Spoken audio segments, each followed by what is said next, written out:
Tony tried to kick off the summer stretch in style. Kyle Larson finally found victory lane, and Kurt Busch didn't seem to be missing the old man. Hello everybody, I'm Chuck Busch here in the Fan and Media Engagement Center, and this is the Rearview Mirror. Well, the summer stretch got underway, and you know what that means? It's time for Tony Watch 2016. Pocono has always been good to Tony Stewart, and after earning a 6th place starting spot, Smoke was primed to get his second top 10 finish of the year. But on lap 92, he got a little loose and into the wall, putting him out of contention on the day and digging himself an even bigger hole to climb out of.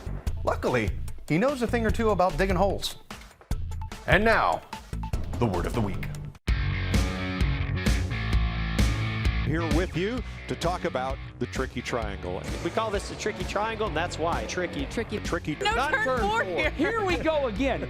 That's why it's the tricky triangle. Third time that Kurt Busch will find victory lane at the tricky triangle.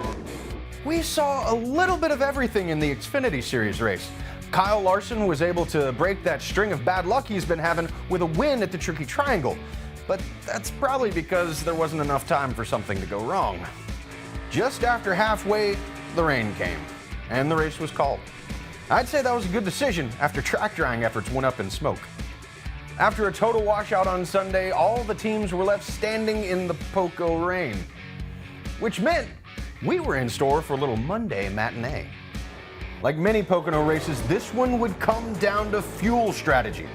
Kurt Busch was out front, but interim crew chief John Klossmeyer did a great job of convincing all of us that they didn't have enough fuel in the tank to make it to the end. They've said, Kurt, we need you to lift 100 yards early and do it for 15 laps.